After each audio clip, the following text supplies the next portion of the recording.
BJP chief Amit Shah రేపు రాష్ట్రానికి వస్తున్నారు. 2019లో అధికారమే టార్గెట్గా రేపు నల్గొండ జిల్లా సూర్యాపేటలో బహిరంగ సభ నిర్వహిస్తున్నారు. రాష్ట్రంలో బహిరంగ సభలో అమిత్ షా పాల్గొనడం ఇదే మొదటిసారి. సభకు ముందు భారీ ర్యాలీకి ప్లాన్ చేశారు కమలనాథులు. కమల దళపతి తెలంగాణపై నజర్ పెట్టారు. 10 రోజుల వ్యవధిలో రెండోసారి రాష్ట్రానికి వస్తున్నారు బీజేపీ జాతీయ అధ్యక్షుడు అమిత్ షా.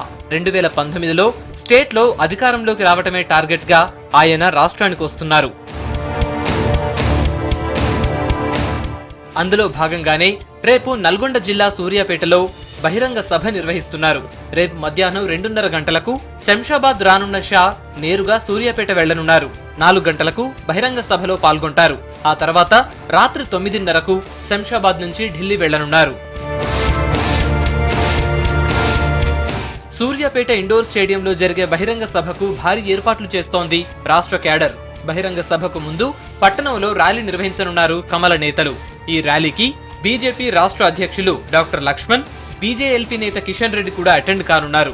2019 ఎలక్షన్స్ కోసం సౌత్ పై ఫోకస్ పెట్టిన పార్టీ అధినేత Amit Shah mission 7 states operation అమలు చేస్తున్నట్లు రాష్ట్ర నాయకత్వం చెబుతోంది. వారికి తెలంగాణ పట్ల ఒక ప్రత్యేకమైనటువంటి నమ్మకం ఏర్పడింది. ఖచ్చితంగా 2019లో తెలంగాణలో బీజేపీ అధికారంలోకి తీసుకురావాలనేటువంటి ఒక వ్యూహాత్మకంగా వారు పావులు కలుపుతూ ఉన్నారు. అందులోని భాగంగానే ఈరోజు వికాస్ పరువు పేరు మీద నరేంద్ర మోడీ ప్రభుత్వం అధికారంలోకి వచ్చి 2 సంవత్సరాలు కావస్తున్న సందర్భంలో విస్తృతంగా కేంద్ర మంత్రులు, ఇతర రాష్ట్రాలకు సంబంధించిన బీజేపీ ముఖ్యమంత్రులు కూడా తెలంగాణలో పర్యటన చేస్తూ ఉన్నారు. ఇప్పుడు స్పష్టంగా ఒక బహిరంగ సభ ద్వారా సంకేతం ఇవ్వబోతున్నాం. ఈ రాష్ట్రంలో ఒక రాజకీయ శూన్యత ఏర్పడ్డది. కాంగ్రెస్ క్రమేణా కనుమరుగవుతున్నది. తెలుగుదేశం వలసబాట పడుతూ ఉన్నది.